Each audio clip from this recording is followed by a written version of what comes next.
அனைவருக்கும் வணக்கம். இந்த அழைப்பு எனக்கு சகோதரர் கொடுத்த பொழுது உடனடியாக என்னுடைய மனதில் ஃப்ளாஷ் ஆன விஷயம், இரண்டு விஷயங்கள். அதுதான் இன்னைக்கு நான் ஷேர் பண்ணணும்னு நினைக்கிறேன்.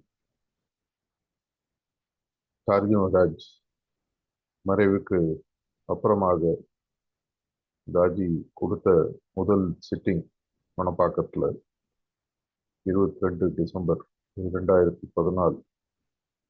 அது முடிஞ்ச உடனே அவர் ஒரு முக்கியமான ஒரு உரையை நிகழ்த்தினார்.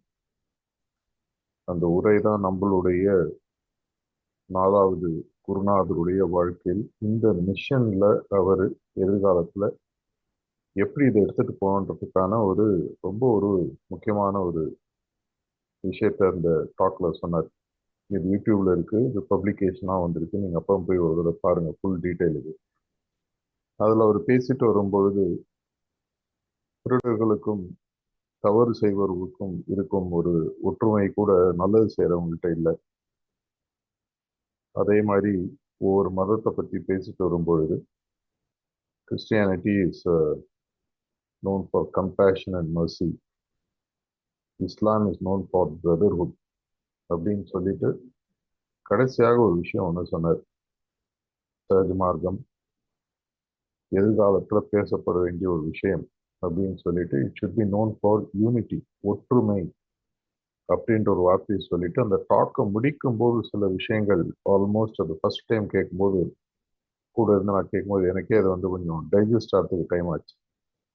ஒற்றுமைக்கு எந்த அளவுக்கு முக்கியத்துவம் அப்படின்றத பத்தி அவர் பேசும்பொழுது அவர் சொன்ன ஒரு முக்கியமான வாக்கு கடைசியில லாஸ்ட் ஃபியூ மினிட்ஸ்ல சொன்னது, இருவருக்குள் மனச்சிக்கலோ வேற்றுமையோ ஏதோ ஒரு பிரச்சனை வரும்பொழுது அந்த ஒற்றுமை மீண்டும் உருவாகுவதற்காக உங்களுடைய கணவனையோ மனைவியோ அதற்கு ஒரு விலையாக கொடுப்பதா இருந்தால் கூட ரெடியா இருங்க. அந்த அளவுக்கு ஒற்றுமை முக்கியம். அது இங்கிலீஷ்ல சொல்லும்போது no price is higher to pay then even giving the spouse அப்படின்னு சொல்லி சொன்னார். பல முறை அதை பத்தி நான் இந்த கடைசி 10 வருடங்கள்ல 11 வருடங்கள்ல மீண்டும் மீண்டும் மீண்டும் மீண்டும் யோசிச்சு பார்த்துட்டு இருக்கேன். ஒரு சைட்ல பாத்தீங்கன்னா உலகத்துல 800 கோடி மக்களுக்கு நம்ம இந்த ஹார்ட்ஃபுல்னஸ் எடுத்துட்டு போனோம். இதுதான் நம்மளுடைய குருநாதர்களுடைய கனவு. பாலாஜி மகாராஜும் சரி, பாபுஜி மகாராஜும் சரி, ஒவ்வொரு வீட்டிலையும் ஒரு அபியாசி, ஒவ்வொரு வீட்லயும் ஒரு ப்ரிசெப்டர் இருக்கணும் பாபுஜி சொல்லியிருக்கார். அப்போ இந்த 800 கோடி வீடுகளுக்கு நம்ம 800 கோடி மக்களுக்கு எடுத்துட்டு போகணும்னு சொன்னா நம்ம இன்னைக்கு எந்த அளவுல இருக்கோம், எந்த அளவுக்கு நம்ம இதை எடுத்துட்டு போனோம், இதுக்கு நம்ம என்ன செய்வதற்கு தயாராக இருக்கணும் அப்படின்றத அந்த உரையிலிருந்து எனக்கு மீண்டும் மீண்டும் புரிய ஆரம்பிச்சு. ஆர்எஃப்ன்றது ஒரு ரூல், இது இல்லாம எனக்கு பல பொறுப்புகள் மாஸ்டர் கொடுத்திருக்காரு. இதன் மூலமாக உலகத்தில் இருக்கக்கூடிய, முக்கியமாக இந்தியாவில் இருக்கக்கூடிய அனைத்து ஃபங்க்ஷனரிஸ், ப்ரிசெப்டர்ஸ் இவங்க எல்லாரையும் பக்கத்துல இருந்து பார்க்கக்கூடிய ஒரு அனுபவம். அது ரிப்போர்ட் மூலமாகவோ, வாட்ஸ்அப் மூலமாகவோ, இன் பர்சனோ, இல்லை அவங்க அனுப்பக்கூடிய இமெயில் சார்ந்த விஷயங்களோ, இந்த மாதிரி விஷயங்கள்லாம் நம்ம பார்க்கும்பொழுது ஒரு விஷயம் நல்லா தெரியுது.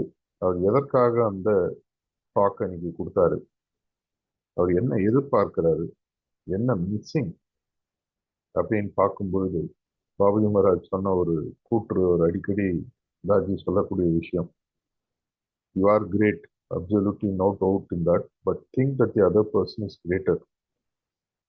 நீ ஒரு ரொம்ப பெரிய ஆளு தான், அதுல எந்த விதமான மாற்று கருத்தும் இல்லை. ஆனா உன் கூட இருக்கிற இன்னொரு ஆள் உன்னோட பெரியவன்ற எண்ணம் எனக்கு எப்பொழுது உண்மையாக வருகிறதோ அப்பொழுதுதான் எனக்கு ஆன்மீகத்துல ஒரு உண்மையான அந்த ஹியூமிலிட்டி அப்படின்ற விஷயமே வரும். அதுக்கப்புறம் தான் என்னால மற்றவங்களுக்கே கான்ட்ரிபியூட் பண்ண முடியும் அப்படின்ற ஒரு விஷயத்த அவரு மீண்டும் மீண்டும் மீண்டும் சொல்லிட்டு இருக்காரு இன்னைக்கும்.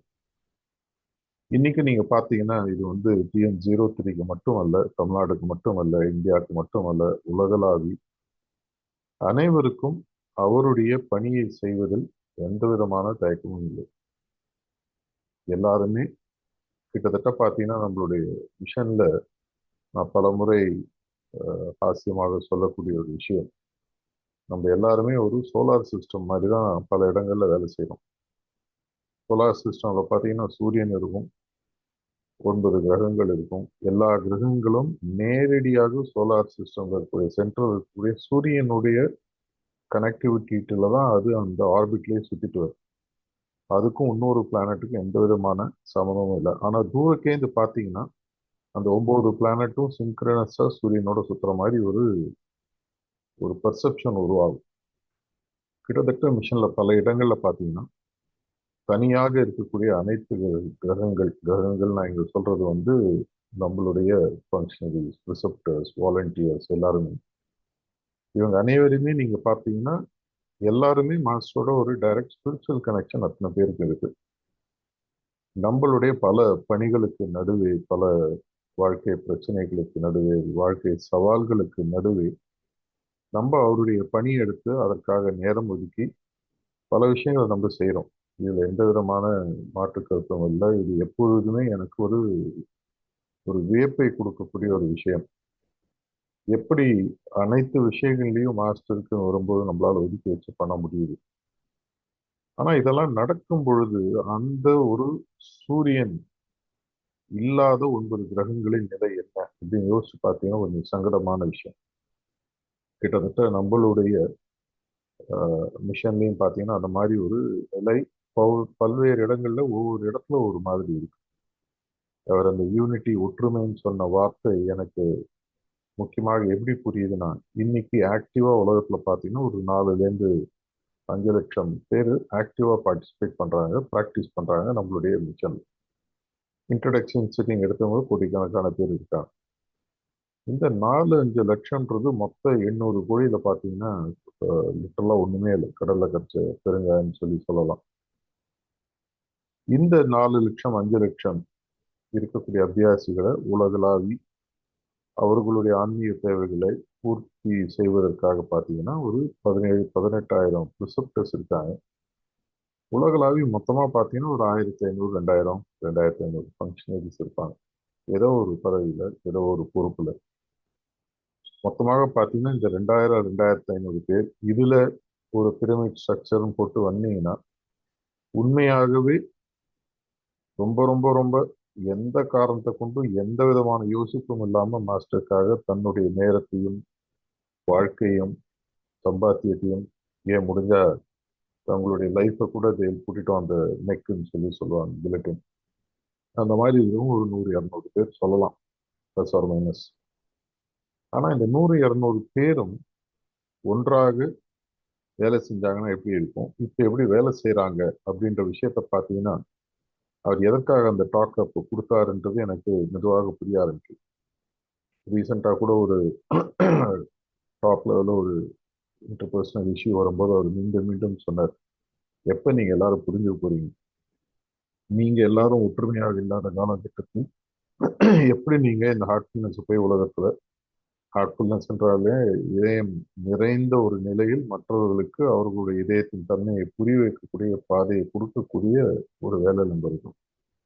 உங்களாலே உங்களுக்கு இருக்கக்கூடிய டிஃப்ரென்சஸ் உங்களால சால்வ் பண்ண முடியலன்னு சொன்னா எப்படி நீங்க உலகத்துக்கு எடுத்துட்டு போறீங்க. இது சம்பந்தமாக 2016 ஒரு ஒர்க்கிங் கமிட்டி மீட்டிங் நடக்கும்போது நான் சொன்ன விஷயம் பல இடங்கள் நான் ஷேர் பண்ணியிருக்கேன். இப்போ ஹுசூர்ல வரும்போது ஷேர் பண்ணியிருக்கேன். மீண்டும் அதை நான் பதிவு பண்ண விரும்புகிறேன். அப்போ எங்க எல்லாரும் இருந்த ஒரு 10-15 பேர் வரிசையா கேட்டுட்டே வந்தார், நம்ம இவ்வளவு நல்ல விஷயத்த கொடுக்குறோமே, ஏன் இந்த உலகத்துலயும் இது போய் சேரல, சேர வேண்டிய வேகத்திலையும் சேரல, எல்லாரும் ஏன் எடுத்துக்கல, என்ன பிரச்சனை அப்படின்ட்டு எல்லாத்தையும் பேசிட்டு வரும்பொழுது ஒவ்வொருத்தரா ஒரு கருத்தை சொல்லிட்டு வந்தாங்க. அப்போ என்னுடைய கருத்தாக நான் பதிவு பண்ண விஷயம், நம்ம போய் ஒரு இடத்துல ஹார்ட்ஃபுல்னஸ் பத்தி பேசுறோம்னா நம்மளுடைய தியானம், நம்மளுடைய சுத்திகரிப்பு, நம்மளுடைய பிரார்த்தனை, அதை சார்ந்த விஷயங்களை பத்தி பேசுறோம். இதை மக்கள் எடுத்துப்பாங்க அப்படின்னு சொல்லி நம்ம நம்பி அதோட பேசி விட்டுட்டு வந்துடுறோம். ஆனா நமக்கும் அவர்களுக்கும் தெரியாமல் ஒரு ஆழ்நிலை மனது சார்ந்த அளவுல பாத்தீங்கன்னா என்ன நடக்குது அப்படின்னு பார்த்தீங்கன்னா அவர்கள் இதை நீ செய்வதன் மூலமாக உன்னிடம் என்ன மாறுதல் வந்திருக்கிறது என்பதை தொடர்ச்சியாக எடை போட்டுக் கொண்டே இருக்கிறார். இவ்வளவு நீ பேசுறீ, தன்மை மாற்றத்தை பற்றி பேசுற, தன்மை முன்னேற்றத்தை பற்றி பேசுற, அகங்காரத்தை பற்றி பேசுற, பணிவு பற்றி பேசுற, ஒப்புக்கொள்ளுதலை பற்றி பேசுறீங்க. ஆனா இது எதுவுமே நான் உங்ககிட்ட பார்க்கலையே. இது அவர்கள் வாய்மொழியால் நம்மிடம் சொல்வதில்லை. அவர்களுடைய மனதில். இப்ப நான் பேசிட்டு இருக்கேன், நீங்க பார்த்துட்டு இருக்கீங்க. உங்க மனசுல உங்களுடைய கண்ட்ரோலே இல்லாம உங்க ஆழ்நிலை மனதுல ஏதோ ஒரு ரியாக்ஷன் ரிஃப்ளெக்ஷன் ஓடிட்டு இருக்கும். இதே தான் அவங்கள்ட்டயும் நடக்குது. இது 98, 99% மக்களுக்கு போய் சேரும் பொழுது, இப்போ பட்ட ஒரு நம்ம ஒரு பாலிடிக்ஸ் பேசுறோம், ரிலிஜன் பேசுறோம், அரசியல், விளையாட்டு, என்டர்டைன்மெண்ட் அப்படி பேசும்போது மக்கள் ஜாலியா எடுத்துட்டு போயிடுவாங்க. ஆனா ரொம்ப தூய்மையான, ரொம்ப ஒரு எளிமையான, ரொம்ப சுத்தமான அப்பேற்பட்ட விஷயத்த பேசும்போது அவங்க என்ன பண்றாங்கன்னா, நம்ம கொடுக்கக்கூடிய பொருளை பார்ப்பதில்லை, நம்மை பொருளாக பார்க்கிறார்கள். இதேதான் நம்மளுடைய ஃபங்க்ஷனரி ரோல். நம்ம சுத்தி நம்ம யாருக்காக சர்வ் பண்றோமோ இந்த ஃபங்க்ஷனரிஸ்ல ஆல்மோஸ்ட் எல்லாருமே ப்ரிசெப்டர்ஸ் தான். இது இல்லாம ஒவ்வொரு ஜோன்லயும் பார்த்தீங்கன்னா ஒவ்வொரு சென்டர்லையும் ப்ரிசெப்டர்ஸ் இருப்பாங்க. இது இல்லாம 50, 100, 200, 300 அபியாசிகள் நம்ம சர்வீஸ் பண்றதுக்காக நமக்கு நம்மளுடைய பொறுப்புல கொடுக்கப்பட்டிருக்கிறார்கள். இவர்களுடன் நம்ம பழகும்போது அந்த அபியாசிகள் மனதிலும் கூட இருக்கக்கூடிய ப்ரிசெப்டர்ஸ் மனதிலும் தொடர்ச்சியாக என்ன எண்ணம் ஓடிக்கொண்டிருக்குன்னு பார்த்தீங்கன்னா, அவங்க தெரிஞ்சோ தெரியாமலோ இங்க இருக்கக்கூடிய நம்மை சுற்றி இருக்கக்கூடிய ஃபங்க்ஷனரிஸும் ப்ரிசெப்டர்ஸும் ஒரு தராசுல போட்டு எடை போடுறாங்க. ஜட்ஜ் நாட் நம்மளுடைய குருநாதர்கள் சொல்லியிருந்தா கூட அது தெரிஞ்சோ தெரியாமையோ மனித இயல்பு. எல்லாரையும் ஒரு தராசுல போட்டு என்ன நடக்குது பார்த்துட்டு இருக்காங்க எல்லாரும்.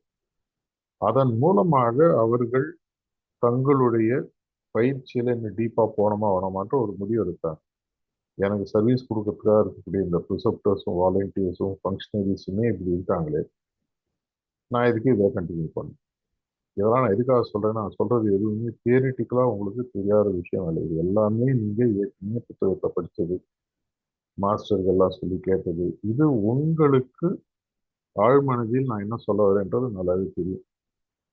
ஆனா அதையும் மீறி ஏதோ ஒரு காரணத்தினால எப்பவுமே சார்ஜி மகாராஜ் சொல்லக்கூடிய ஒரு வார்த்தை, உண்மையான தன்மை மாற்றத்தினுடைய உண்மையான டெஸ்ட் அப்படின்றது உங்களுக்கும் இன்னொருத்தருக்கும் ஒரு உரசல் வரும்போது அப்படின்னு சொல்லி சொல்லுவார். எல்லாம் நல்லா போயிட்டு இருக்கும்போது எல்லாம் சிரிச்சுட்டு என்னென்ன எப்படி இருக்கீங்க ஒரு டீ காஃபி சாப்பிட்டு ஒரு சிட்டிங் கொடுத்துட்டு சாப்பிட்டுட்டு கிளம்பி போயிடும். எப்ப நம்மளுடைய தன்மை மாற்றம், எப்ப நம்மளுடைய தன்மை முன்னேற்றம் உலகத்துக்கு தெரியுதுன்னு பார்த்தீங்கன்னா, எப்போ உங்களை யாராவது உரசுறாங்க. உரசுறாங்கன்னா பிசிக்கலா இல்லை, உங்களுடைய எண்ணங்களுக்கும் அவர்களுடைய எண்ணங்களுக்கும் ஏதோ ஒரு ஒரு கேப் வருது. கான்ஃப்ளிக்ட்ன்றதே வந்து பார்த்தீங்கன்னா என்ன சொல்லுவாங்கன்னா, டிஃப்ரென்ஸ் ஆஃப் ஒப்பீனியன் வாங்க. எனக்கு ஒரு விஷயத்தை இப்படி செய்யணும்னு தோணுது, இன்னொருத்தருக்கு இந்த விஷயத்த வேற மாதிரி செய்யணும்னு தோணுது. என்னாலையும் அவராலையும் அந்த விஷயத்துல ஒன்றுபட முடியவில்லை. அப்படி இருக்கும்போது உங்களுடைய உண்மையான தன்மை என்ன அப்படின்றது உங்களுக்கு ஆட்டோமேட்டிக்கா புரிய ஆரம்பிக்கும்.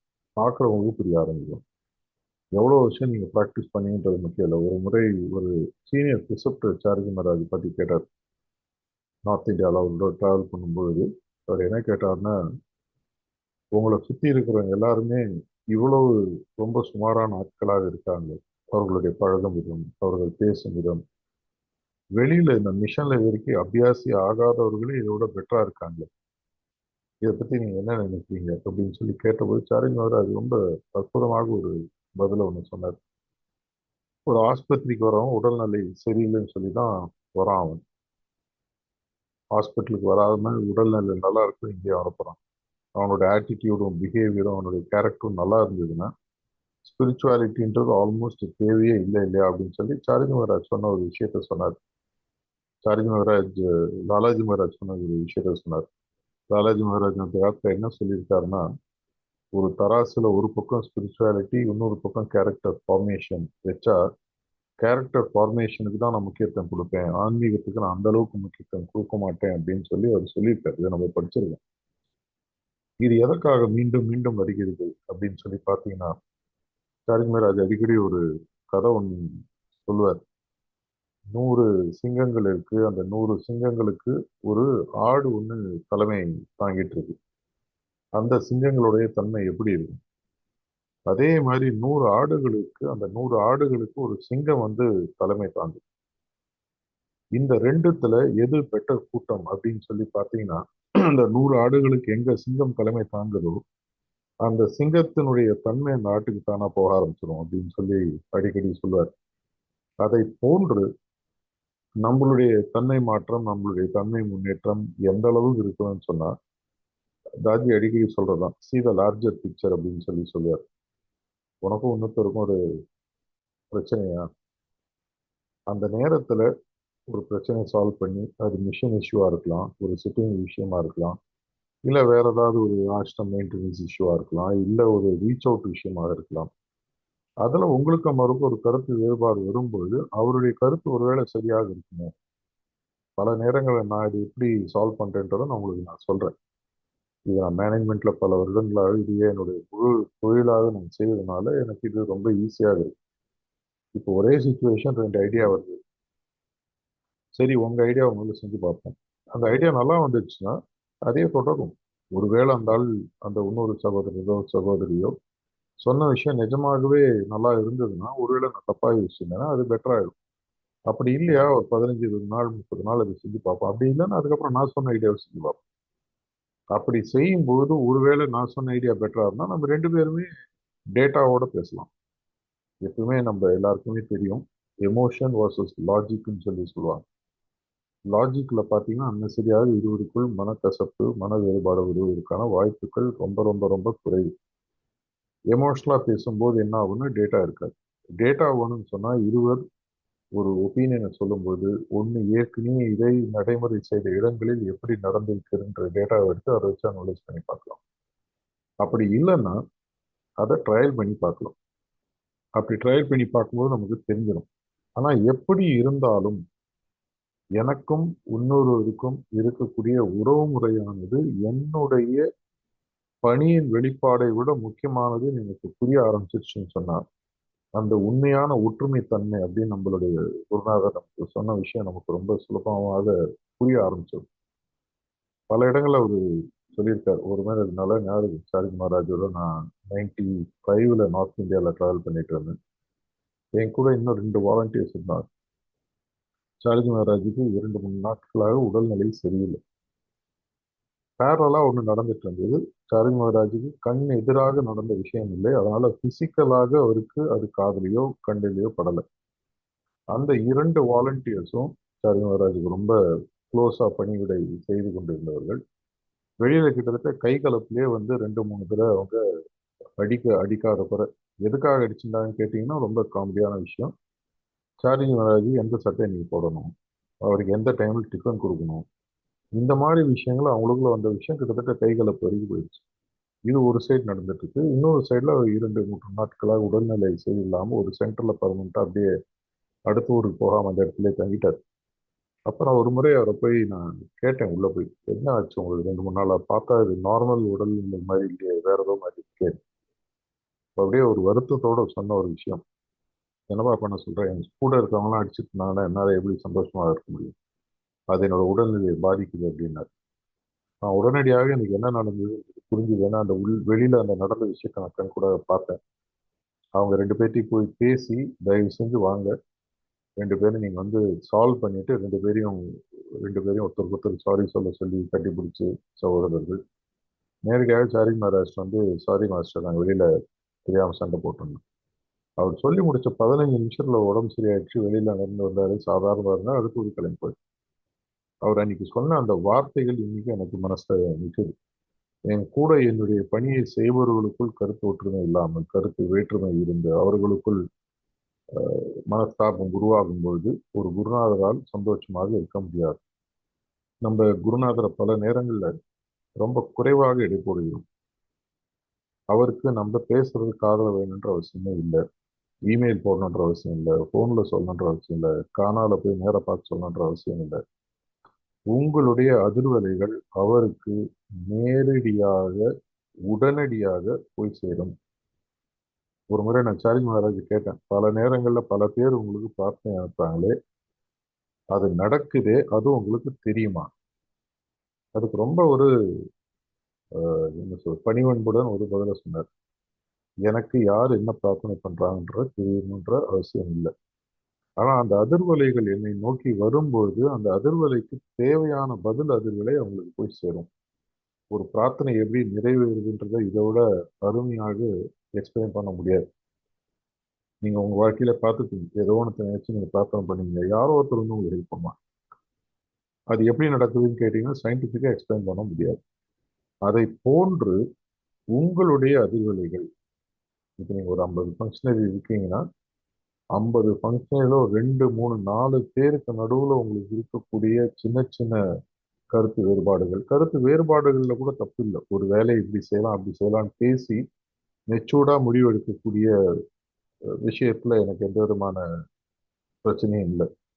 ஆனா நீ பெரிய ஆளா நான் பெரிய ஆளா, நீ 10 வருஷம் இருந்தா நான் 5 வருஷம் இருந்தேன், நான் தான் இந்த போஸ்ட்டுக்கு சரியான ஆளு, நீ தான் அந்த போஸ்ட்டுக்கு சரியான ஆளு, என்னை விட்டுட்டு ஒன்னு எப்படி எடுத்தாரு, இது நான் பல இடங்கள்ல சொல்றது.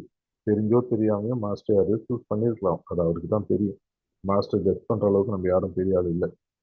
ஆனா அவர் சூஸ் பண்ணதுக்கு அப்புறம் எந்த காரணத்தை கொண்டும், இப்போ உதாரணத்துக்கு அரசியலை எடுத்துக்கங்களேன், நமக்கு பிடிக்காத ஒரு தலைவர் நம்ம ஏரியாவில் எம்எல்ஏவாகவோ மினிஸ்டராகவோ இல்ல அந்த மாநிலத்துக்கு முதல்வராகவோ இல்ல நாட்டுக்கு பிரதமராகவோ வந்து உட்கார்ந்துடுறாரு, என்ன பண்ண முடியும்? ஒண்ணு பல்ல கடிச்சுன்னு அந்த காலம் முடிவு வரைக்கும் காத்துட்டு இருக்கணும். இல்லைன்னா அதுக்கு ஏற்றாற்போல் என்னுடைய திறமைகளை நான் மாற்றி அமைத்துக் கொண்டு அந்த திறமைகளின் மூலமாக எப்படி அந்த ஒரு காமன் குறிக்கோளை நோக்கி போக வேண்டும். ஒரே ஒரு சின்ன எக்ஸாம்பிள் சொல்றேன், அதுக்கப்புறம் நான் சொன்ன இரண்டாவது விஷயத்துக்கு நான் போறேன். ஒரு முறை சார்ஜி மகாராஜ் உடல்நிலை சரியில்லை, வனப்பாக்கத்துல படுத்துட்டு இருந்தாரு. ஒரு வைத்தியர் ஒருத்தர் வந்தாரு. அந்த வைத்தியர் வந்து ஒரு பெரிய வெல் நோன் வைத்தியர். அவர் உள்ள வரும்போது சார்ஜி மகாராஜ் பார்த்து ஒரு கண்டிஷன்ற மாதிரி ஒரு இல்லாத மாதிரி ஒரு கண்டிஷனை போட்டார். நான் சொல்றதை தான் நீங்க செய்யணும், நான் சொல்றதை மட்டும்தான் நீங்க பண்ணணும், நான் சொல்ற மெடிசன் மட்டும்தான் எடுக்கணும் அப்படிங்கிறத பேச ஆரம்பிச்சார். சாரஜி மகாராஜ் ரொம்ப அருமையாக ஒரு பதில் சொன்னார். என்னுடைய உடல் நலம் சரியாகணுமா, இல்லையுடைய உடல் நலம் நீங்க சொல்ற வழியில மட்டும்தான் சரியாகணுமா, நீங்க முடிவு பண்ணிக்கங்க அப்படின்னாரு. அந்த டாக்டருக்கு உடனே புரிஞ்சிருச்சு. சாரஜி மகாராஜ் சொன்னது ஒரு அருமையான ஒரு ஆன்மீக கோட்பாடு. இந்த உலகத்துல குருநாதருடைய பணியானது நடக்கணுமா, இல்லை என் மூலம் மட்டும்தான் நடக்கணுமா, இதுல எனக்கு ஒரு தெளிவு வந்துருச்சுன்னு சொன்னா கண்டிப்பாக உங்களுக்கு அவருடைய பணியை செய்யும் போது வரக்கூடிய சின்ன சின்ன சஞ்சலங்கள், சின்ன சின்ன பிரச்சனைகள், சின்ன சின்ன சச்சரவுகள், இதெல்லாம் தாண்டி ஒரு பிகர் பிக்சரை உங்களுக்கு பார்க்க தோணும். இதை தான் அந்த டாக்ல அன்னைக்கு நான் காதால கேட்டாலும் இன்னைக்கு எனக்கு அதனுடைய டிஃப்ரெண்ட் டைமென்ஷன், ஒவ்வொரு பரிணாமம் மாற மாற மாற புதுசு புதுசா புரிய ஆரம்பிக்குது. இரண்டாவது விஷயம், இந்த தன்மை மாற்றம் எப்படி முன்னேறுறது, எப்படி நான் ஒற்றுமையாக எல்லோருடனும் இருப்பது. நான் அப்படி பண்ணிட்டேன்னா நீங்க கேட்டீங்கன்னா நான் ஓப்பனாக சொல்றேன், அந்த அளவுலாம் நம்மளால சொல்ல முடியாது. ஆனா ஒரு காலத்துல 10ல 9 இடத்துல என்னால அட்ஜஸ்ட் பண்ண முடியாது. நீங்க 10ல ஒரு இடத்துல மட்டும் அட்ஜஸ்ட் பண்ண முடியாம 9 இடத்துல என்னால கூடி சேர்ந்து ஒரு பிகர் பிக்சரை பார்த்து குருநாதருடைய பணியை நோக்கி செல்ல முடியுது. தமிழ்நாட்டில் மட்டும் இல்லை, என்னுடைய முதல்ல சொன்ன மாதிரி என்னுடைய பணியானது பல இடங்கள்ல நடக்குது. தமிழ்நாட்டை தாண்டி மாசம் பல வேலைகள் கொடுக்குற அதை செய்யும்போது பல பேருடன் பழக வேண்டிய ஒரு சந்தர்ப்பம். எல்லாரும் எல்லாத்தையும் ஒரே மாதிரி பார்க்க மாட்டாங்க. இருந்தாலும் அதை மீறி எனக்கு ஒரு மெச்சூரிட்டி வர ஆரம்பிச்சிருக்கு. அவர் சொல்லக்கூடிய விட்டு கொடுத்தல், ஒப்புக்கொள்ளுதல், இந்த மாதிரி விஷயங்கள். இரண்டாவது நான் சொல்ல வந்த முக்கியமான விஷயம், என்னுடைய தன்மை மாற்றம் நேரடியாக என்னுடைய பயிற்சியை சார்ந்தது. நான் 2 வாரத்துக்கு முன்னாடி கூட என்னுடைய மகளுடன் உட்கார்ந்து பேசும்போது இதை பத்தி எக்ஸ்பிளனேஷன் அவங்க கேட்டுட்டு இருந்தாங்க. அப்போ அவங்களுக்கு சொன்ன ஒரு விஷயம் எனக்கு சொல்லணும்னு தோணுச்சு.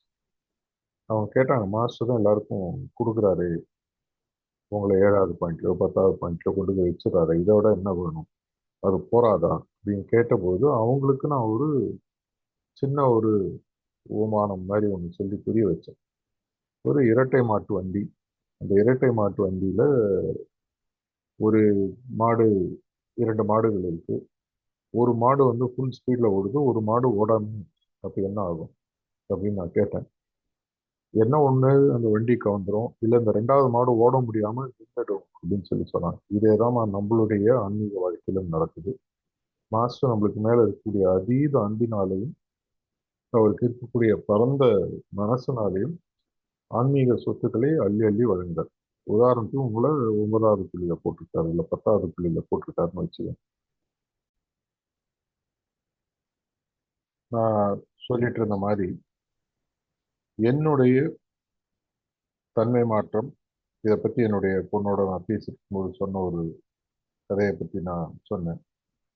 இதுல அந்த இரண்டாவது மாடு நகரல அப்படின்னு சொன்னா என்ன நடக்கும் அப்படின்னு சொல்லி பாத்தீங்கன்னா, இந்த முதல் மாடு அந்த இரண்டாவது மாடு ஓடாத மாடு இருக்கிறதும் வந்து நின்னுடும். இதுதான் நம்மளுடைய வாழ்க்கையிலையும் ஆன்மீகத்திலையும் நடக்குது. மாஸ்டர் நம்மளுக்கு டெய்லி கொடுக்குறாரு. அவர் 13வது பாயிண்ட்ல கூட எல்லாரையும் முடிவு எடுத்து கிடையாது. ஆனா நமக்கு முதல்ல அந்த ஒவ்வொரு பாயிண்ட்லையும் என்ன நம்மளுடைய தன்மை மாற்றம் முன்னேற்றம் நிகழ்ந்திருக்குன்றது நமக்கு தெரியுமா? அப்படி தெரியலன்னு சொன்னா தயவு செஞ்சு ஸ்பிரிச்சுவல் அனாட்டமி புக்கு படிச்சு பாருங்க.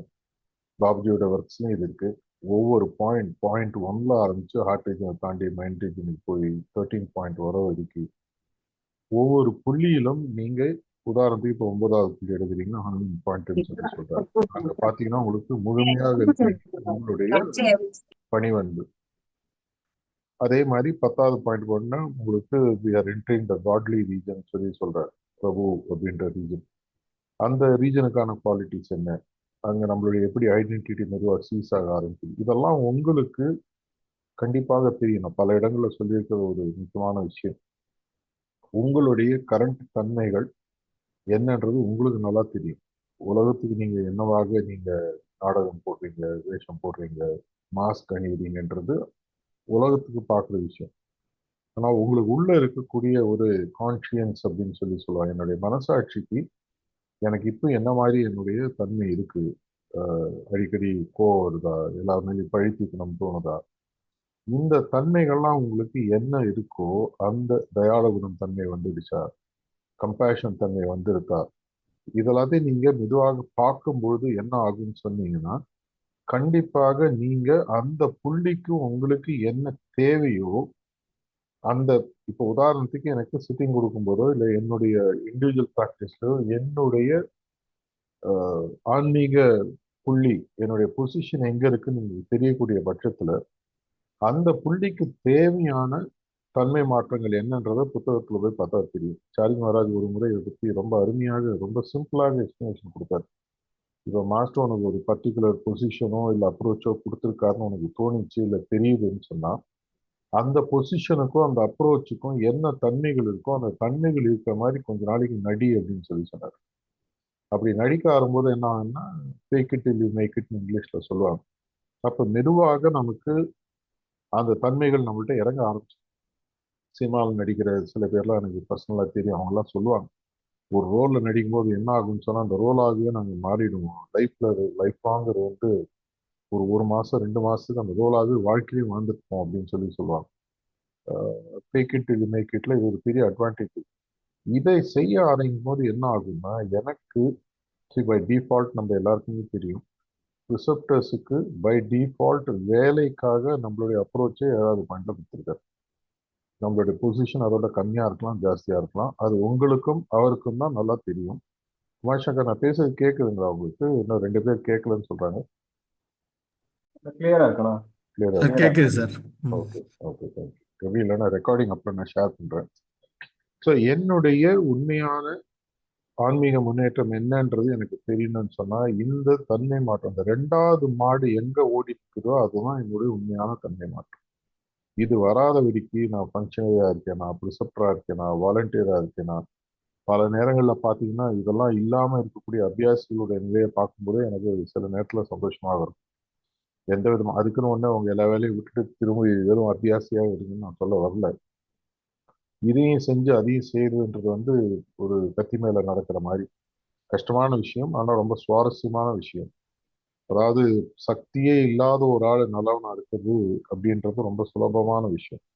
ஆனா இருப்பதற்குள் உயரிய பதவியையும் உயரிய சக்தியையும் நம்ம குருநாதர் நமக்கு கொடுக்கும்போது அந்த இடத்துக்கு தோதுவாக என்னுடைய தன்மையை நான் மாத்திக்கிறேன்னு சொன்னா அது ஒரு சவாலாக தான் நான் பார்க்குறேன். அது வந்து ஒரு நான் சேலஞ்சா எடுத்துட்டு எப்படி அதை வந்து என்னால் அது ஒரு ஆப்பர்ச்சுனிட்டியாக கன்வெர்ட் பண்ணி மாஸ்டர் என்ன ஏன்னா ஒரு 9வது புள்ளியிலையோ 10வது புள்ளியோ 11வது புள்ளியோ வச்சிருக்காருன்னு சொன்னா என்கிட்ட அந்த திறமை இருக்கு, இந்த ஆன்மீக வளர்ச்சிக்கு இவன் தோதுபடுவான் அப்படின்னு சொல்லி என்ன வைக்கிறாருன்னா உதாரணத்துக்கு உங்களை நம்பி வாத்தியார் 12ஆம் கிளாஸ் கூட உட்கார வச்சாரு. நீங்க 7ஆம் கிளாஸ் தான் படிச்சுட்டு இருக்கீங்க.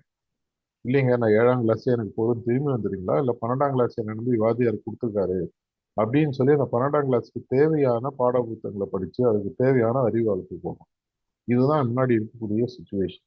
இந்த 2 முக்கியமான விஷயங்கள் தான் எனக்கு இன்னைக்கு இந்த TN03 ஃபங்க்ஷனரிஸ் மீட்டிங்ல ஷேர் பண்ணணும்னு தோணுச்சு. நான் முதல்ல சொன்ன மாதிரி எனக்கும் என் கூட இருக்கிறவங்களுக்கும் இருக்கக்கூடிய ஒற்றுமையில, இந்த ஒற்றுமைன்றது கிட்டத்தட்ட பார்த்தீங்கன்னா ஆன் ஆஃப் சுவிட்ச் மாதிரி, ஒன்று இருக்கும் இல்லைன்னா இருக்காது. இது எனக்கு 50% ஒற்றுமை இருக்கு, 40% ஒற்றுமை இருக்கு அப்படின்னு சொல்றது வந்து ப்ராக்டிக்கலா நடக்காத ஒரு விஷயம். எனக்கு என் கூட இருக்கிறவங்க அத்தனை பேரோடையும் நான் ஒற்றுமையா இருந்தா அவங்க என்னோட ஒற்றுமையா இருக்கும். இதற்கு என்னுடைய பிராக்டிஸ் நல்லா இருக்கணும். என்னுடைய பிராக்டிஸ் நல்லா இருந்து அதன் மூலமாக ஒற்றுமை வளரும் பொழுது ஆட்டோமேட்டிக்காக மாஸ்டர் கொடுக்குற மணி சர்வசாதாரணமாக நடந்தது. முதல்ல நான் சொன்ன மாதிரி 800 கோடி மக்களை நோக்கி நான் போக வேண்டியதுன்றது வந்து சாதாரணமாக நடக்கக்கூடிய ஒரு விஷயம். இங்க இருக்கக்கூடிய இந்த 2000 3000 ஃபங்க்ஷனரிஸும் ஒன்றாக சேர்ந்துட்டாங்கன்னா, ஒரு 3 4 மாசத்துக்கு முன்னாடி நான் பாண்டிச்சேரி சென்டர் போகும்போது ஒரு டாக் கொடுத்தேன். அது நெட்ல இருக்கு, நீங்க கூட போய் அப்புறம் போய் பார்க்கலாம். இந்த 300ன்னு ஒரு படம் வந்தது, யூடியூப்ல கூட இருக்கு, தமிழ் சப்டைட்டிலோட இருக்கு. எப்படி ஒரு 30,000 40,000 பேர் கொண்ட ஒரு சேனையை 300 பேர் கொண்ட ஒரு அந்த ஸ்பார்டன்ஸ் சொல்லக்கூடிய அந்த கிரேக்க வீரர்கள் எப்படி நிற்கிறாங்க, எப்படி அவர்களுடைய ஒற்றுமையானது, எப்படி அப்பேற்பட்ட சைன்யத்தை அவர்கள் எதிர்கொள்ளக்கூடிய தைரியத்தையும் அந்த ஒரு வலிமையும் கொடுக்குதுன்ற அந்த படத்தை பார்த்தா உங்களுக்கு யாரை வச்சுன்னா ஒரு 1/2 மணி நேரம் நீங்க பேசினா சில கருத்துக்கள் சொல்லியிருக்கேன். இன்னைக்கு எனக்கு முக்கியமாக நான் முடிக்கிறதுக்கு முன்னாடி சொல்லக்கூடிய 2 விஷயம்.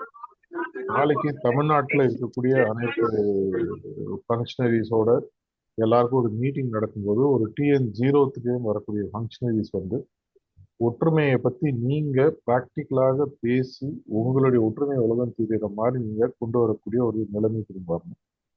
இரண்டாவது, உங்களுடைய பிராக்டிஸ் ஃபைனலாக நம்ம ஆன்மீகத்தில் இருக்கிறது தலைக்கு மீறி தான் தானமும் தர்மமும் சொல்லி தமிழ சொல்லுவாங்க. நான் இந்த ஆன்மீக பாதையில் இருக்கிறதுக்கு முக்கியமான காரணம் என்னுடைய ஆன்மீக வளர்ச்சி.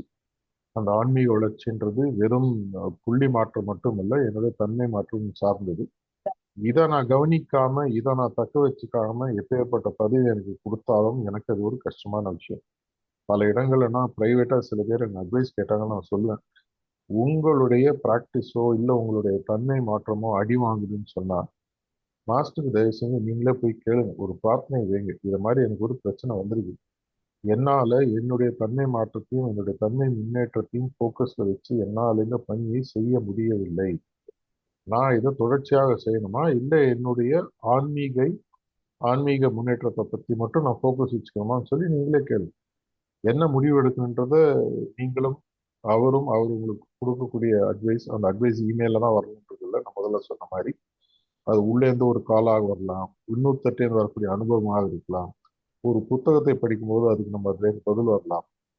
இந்த இரண்டு விஷயங்கள், ஒற்றுமைன்றது ஒரு சைடு, என்னுடைய ஆன்மீக தன்மை மாற்றம் மற்றும் முன்னேற்றம்ன்ற இந்த 2 விஷயங்களும் TN03 அபரிதமாக நடந்து அந்த மாட்டு வண்டியானது இன்னும் ரொம்ப வேகமாக முன்னேறி சென்று நீங்க தமிழ்நாட்டுக்கே ஒரு முன்னுதாரணமாக நடத்தணும் அப்படின்ற ஒரு பிரார்த்தனையை நான் முடிச்சுக்கிறேன். நன்றி, வணக்கம். யாருக்காவது கேள்வியோ இல்லை வேற ஏதாவது சொல்லணும்னா கேட்க.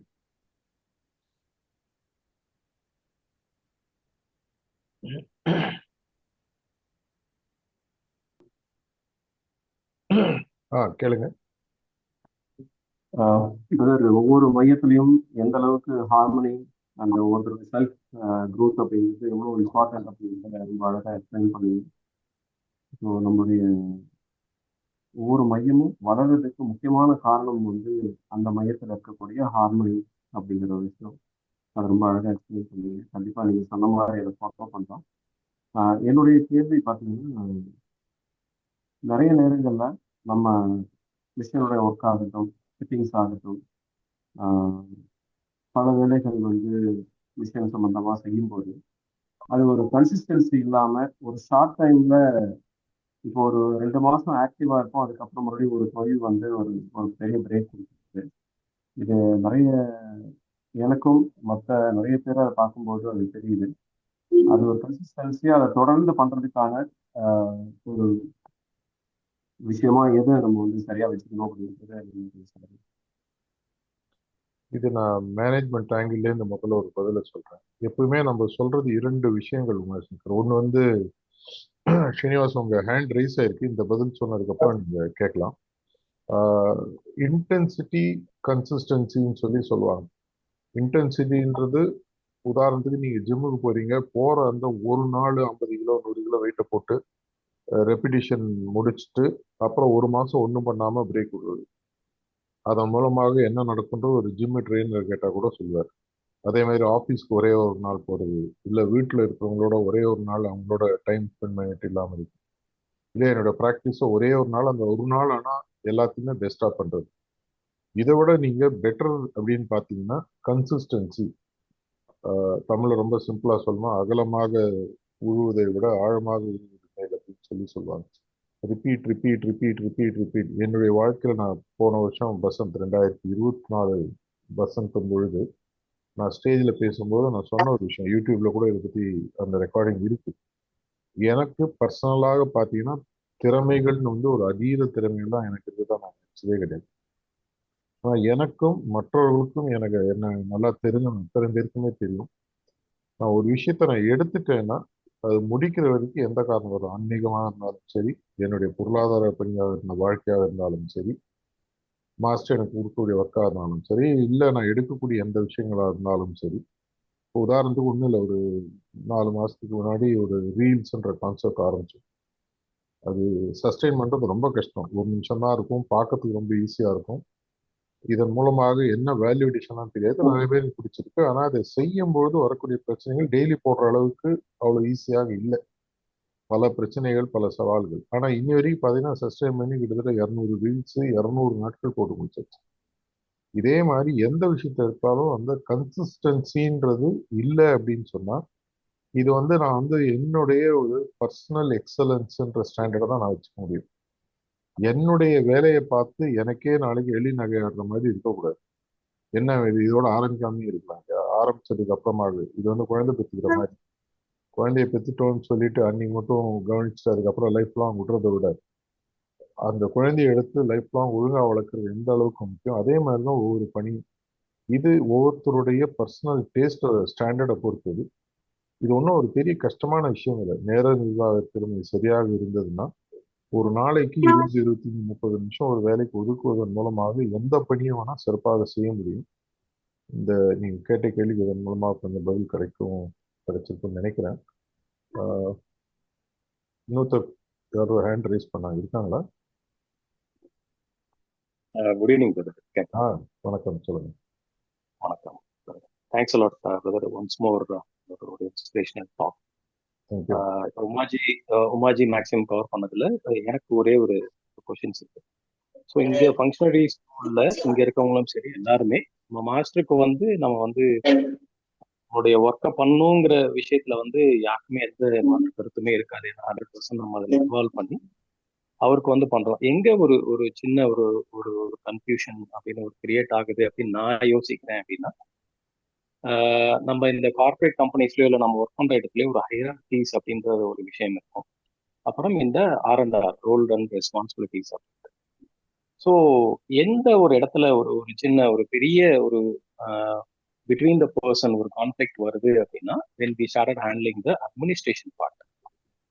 ஸோ அதுக்கு ஏதாவது உங்க சைட்ல இருந்து ஏதாவது ஒரு இன்புட்ஸ் இருக்கா? That's my question. அட்மினிஸ்ட்ரேஷன் இஷ்யூவாக இருந்தாலும் சரி, ஆன்மீக பணியாக இருந்தாலும் சரி, நான் முதல்ல சொல்ற மாதிரி இது goal is more important than the person who does the ஜாப்னு சொல்லுவாங்க. கார்பரேட்ல இருக்க எல்லாருக்குமே தெரியும். அது கம்பெனியாக இருந்தாலும், நாடாக இருந்தாலும், வீடாக இருந்தாலும், நமக்கு எல்லாருக்கும் ஒரு குறிக்கோள் இருக்கக்கூடிய பட்சத்துல அந்த குறிக்கோள்ல ஒரு தெளிவு இருக்கும் பொழுது அந்த குறிக்கோள் ஒரு தனிநபரை விட பெரியது. வி இஸ் கிரேட்டர் தன் ஐன்னு எப்பவுமே நம்ம பல இடங்கள்ல சொல்லுவோம். அது ப்ராக்டிக்கலா செய்யறது கொஞ்சம் கஷ்டமாக இருந்தாலும், ஏன்னா பல இடங்கள்ல பை டிஃபால்ட் நமக்கு என்ன தோணுனா, என்னுடைய அனுபவத்திலும் என்னுடைய புத்திசாலித்தனத்திலையும் இந்த விஷயத்தை எப்படி அணுகக்கூடாதுன்னு நமக்கு தோணும். ஆனா ஏதோ ஒரு காரணத்தினால அட்மினிஸ்ட்ரேட்டிவ் ஒர்க்ல கூட பாத்தீங்கன்னா இந்த ஹைரார்கிலையும் நமக்கு கொடுத்துருக்கிறது. இப்போ ஒரு ஆல் இண்டியா லெவலில் ஹைரார்கி பார்த்தீங்கன்னா மாஸ்டர் இருக்காரு இந்தியாவில். அதுக்கு கீழே பார்த்தீங்கன்னா பேரல் செட்டப்ஸ்ன்னு இருக்கு, அட்மினிஸ்ட்ரேட்டிவ் ஆல் இண்டியா லெவலில் பார்க்கறதுக்கு ஜாயிண்ட் செக்ரட்டரிஸ் அது மாதிரி. அதுக்கப்புறம் ஹெச்கியூ ஃபங்க்ஷன் பார்த்து கர்நாட் டீம் மாதிரி. அதுக்கப்புறம் ஒவ்வொரு ஸ்டேட் லெவலில் பார்க்கறதுக்கு ஒரு ஆர்எஃப், அந்த ஆர்எஃப்க்கு துணையாக இசட்சி, இசட்சிக்கு துணையாக டிஸ்ட்ரிக்ட் கோஆர்டினேட்டர்ஸ், அந்த டிஸ்ட்ரிக்ட் கோஆர்டினேட்டர்ஸ்க்கு துணையாக தாலுக் கோஆர்டினேட்டர்ஸ், அந்த தாலுக் கோஆர்டினேட்டர்ஸ்க்கு துணையாக சென்ட்ரல் கோஆர்டினேட்டர்ஸ். இதுதான் நம்மளுடைய கரண்ட் செட்டப். ஒய்டிசின்னு பேரலாக இருக்கு. யூத் டிஸ்ட்ரிக்ட் கோஆர்டினேட்டர்ஸ் ஒரு ஷேடோ ரோல் மாதிரி எதிர்காலத்தை நோக்கி அவர்கள் தங்களுடைய பணியை இன்னும் கத்துட்டு வளரன்றதுக்காக ஒரு ஷேடோ கவர்மெண்ட் மாதிரி ஒரு ஷேடோ ஹைரார்கி மாதிரி அதை கிரியேட் பண்ணாரு. இது இல்லாம டிஎல்ஓன்னு இருக்கு, டிஸ்ட்ரிக்ட் லைசன் ஆஃபீஸர்ன்றவங்க. அவங்க நேரடியாக இசட்சியோட கைடன்ஸ்ல ஒர்க் பண்ணுவாங்க. இது இல்லாம நம்மளுடைய ஆஷ்ரம் சார்ந்த விஷயங்கள், இவ்வளவுதான் நம்மளுடைய மொத்த. இது எல்லா ஹைரார்கிலுமே ஸ்பிரிச்சுவல் ஒர்க்குக்கும் சரி, அட்மினிஸ்ட்ரேட்டிவ் ஒர்க்குக்கும் சரி, இந்த ஹைரார்கின்றது இதுதான் பார்த்து. இப்போ தமிழ்நாடை பொறுத்த வரைக்கும் உங்களுக்கு ஃபைனலாக ஏதாவது அட்மினிஸ்ட்ரேட்டிவ் இஷ்யூவில் உங்களுக்கு இம்மீடியட்டாக இருக்கக்கூடிய டிசியோடையோ, சிசியோடையோ, டிசியோடையோ, இசட்சியோடைய கான்ஃப்ளிக்டோ ஏதாவது ஒரு டிஃப்ரென்ஸ் ஒப்பீனியன் இருக்கக்கூடிய பட்சத்தில் நேரடியாக நீங்கள் ஆர்எஃப் அணுகலாம். ஆர்எஃப்டையும் உங்களால் சால்வ் பண்ண முடியும்னா மாஸ்டர் அணுகலாம். இது ஒரு பெரிய ஒரு ஒரு இந்த அட்மினிஸ்ட்ரேட்டிவ் இஷ்யூவில் கூட ஏதோ ஒன்றத்தை நம்ம சால்வ் பண்ண போகிறோம், இல்லை ஏதோ ஒன்றத்தை உருவாக்க போகிறோம். ரெண்டு விஷயம் தான் இருக்குது. Either there is something that we create or that we want to solve something. அதை கிரியேட் பண்ணும்போது அது என்னவா கிரியேட் பண்ணுறோம் குறிக்கோள தெளிவாக இருந்தால் அதுக்கு தேவையான என்ன ரிசோர்ஸஸ், அது எப்படி பண்ணணும், எப்படி பிளானிங் பண்ணணும், எப்படி எக்ஸிக்யூட் பண்ணணும், டிசைட் பண்ணி யார் யார் என்னென்ன பண்ணின்றது பேசப்படும். இப்போ ஏற்கனவே நடக்கக்கூடிய ஒரு விஷயத்துல எனக்கு என்னுடைய ரோல்லையோ என்னோட வேலையிலையோ டவுட் இருந்ததுன்னா எல்லாத்துலேயுமே ஆக்சுவலாக பார்த்தீங்கன்னா சிசி, டிசி, இசட்சி, அப்புறம் ஆஷ்ரம் மேனேஜர், எய்ம்ஸ் எல்லாருக்குமே பார்த்தீங்கன்னா தனியாக ஆர்என்ஆர்லாம் ஏற்கனவே மாஸ்டர் கொடுத்துருக்காரு. இதில் எங்கேயாவது ஒரு ரெசல்யூஷன், கான்ஃப்ளிக்ட் ரெசல்யூஷன் தேவைப்பட்டதுன்னா கண்டிப்பாக நீங்கள் இமீடியட்டாக யார் உங்களுடைய ஜோனில் இருக்காங்களோ, இல்லை அதில் ஒர்க் அவுட் ஆகலன்னு ஆரப்பியோ நீங்கள் ரீச் பண்ணலாம். எனக்கு பொறுத்த வரைக்கும் ஒரு பெரிய பிகர் பிக்சர் பார்க்கும்போது இந்த மாதிரி சின்ன இஷ்யூஸ் எல்லாம் ஒரு சின்ன டீச்சிங் இஷ்யூஸ் தான். பல்லு கடைசியில் வளர்ந்துடும், அது ஒன்றும் பெரிய விஷயம். ஆனால் வரும்போது கொஞ்சம் கஷ்டமாக இருக்கிற மாதிரி இருக்கும். இது பேசி பேசி போக போக கண்டிப்பாக தீர்க்க முடியுன்றது தான் என்னுடைய ஒரு எண்ணம். அப்படிதான் நான் தமிழ்நாட்டில் ஹேண்டில் பண்ணிட்டு இருக்கேன். பெரிய பெரிய கான்ஃப்ளிக்ட்ஸாக ரிசால்வ் பண்ணியிருக்கோம். ஒன்றும் பெரிய இது இல்லை. இப்போ நான் எதையும் அஃபிஷியலாக சொல்ல விரும்பலை. சிலது டைம் ஆயிருக்கு, சிலது 2-3 வருஷம் ஆயிருக்கு, சிலது ஒரு வாரத்தில் முடிஞ்சிருக்கு, சிலது இன்னும் இழுத்துட்டு இருக்கு. நான் ஆர்எஃப்ஐ கிட்டத்தட்ட 3.5 வருஷத்துக்கு மேலே ஆயிடுச்சு. நான் எடுத்த போது இருந்த 1-2 இஷ்யூ இன்னைக்கு ரிசால்வ் ஆகும். அதுக்காக நான் விடலை, அதுக்காக நான் ரைட் ஆஃபும் பண்ணல, அதுக்காக அவங்கள சண்டை போட்டு அவங்கள கட்டும் பண்ணல. பொறுமையை கண்டுபிடிச்சு மெதுவாக பார்க்கலாம் பார்க்கலாம் பார்க்கலாம் பார்க்கலாம் பார்க்கலாம். சரி, நம்ம ஒரு ஃபினான்ஷியல் ஆர்கனைசேஷன் கிடையாது. அதனால மானிட்டரி லாஸ், மானிட்டரி இன்சென்டிவ், இது பண்ணலைன்னா இவ்வளோ நஷ்டமாயிடுமே, சொத்து போயிடுமே, அந்த மாதிரி விஷயம் நம்மளது பியூர்லி பார்த்தீங்கன்னா அட்மினிஸ்ட்ரேட்டிவ் இல்லை ஸ்பிரிச்சுவல் இஷ்யூஸ். அதனுடைய இம்பேக்ட் மனித அளவில் இருக்கணும், பண அளவில் பெருசாக கிடையாது. அதனால இது